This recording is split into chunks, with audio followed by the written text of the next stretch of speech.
Good evening. Today, on my Recovering Perfectionist blog, I have been listening to a lot of podcasts and reading articles and for my personal development and growth about addressing my fears today.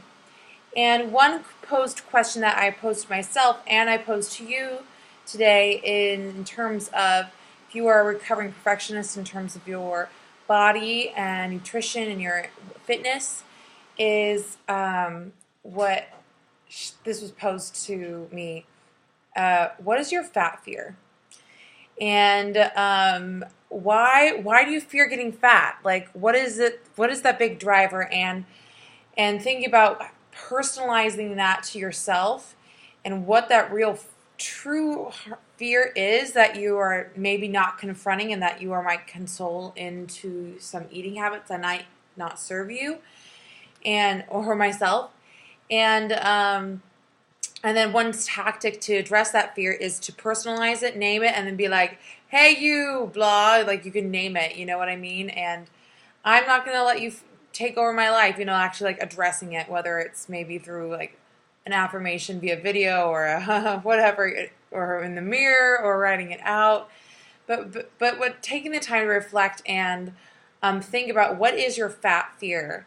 I haven't fully processed it personally, but a lot of it I think still stems for me from for in terms of my sexuality and feeling desired by as a woman because in years past in my childhood and teenage years I just felt like very overlooked and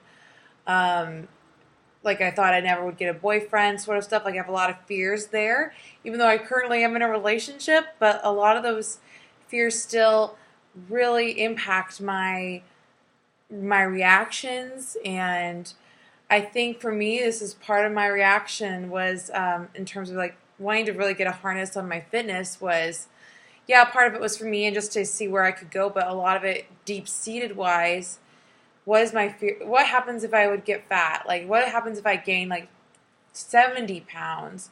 What would happen? Like, what is that fear? For me, I fear that my boyfriend will leave me, that he will think I'm ugly and will not want me.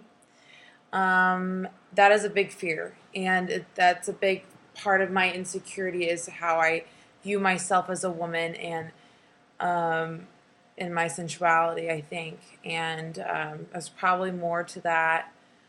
Who knows? I have to just reflect on it, but I think that's a big part for me, and it's not easy to share. But I know a lot of people feel that similarly, especially women. And I posed a question to you today. What's your fat fear? What's that fear that's you're maybe not confronting about that might be reflecting in your choices that you make, whether it's the food you eat, or maybe the certain exercises you choose, or even maybe how you talk to your friends or lovers, what is your fear that you're maybe not be confronting? And I remember this quote from my startup business class. She's like, if whatever that fear is, you have to run into the roar. There's some analogy with lions, like the closer you hear the roar, you want to run away from it, but that was actually a trick. And there's the lion behind you. The trick is to go towards the roar because that's where the loud roars, where the non-eating lions are. There's some analogy with that, but it's run to the roar is the quote. Like just run into the roar and run into your fear and see where that takes you and where that enlightenment can happen. So maybe addressing that fear for you today will hopefully help me in my progress and hopefully help you to think about what your fear is. All right, have a good night.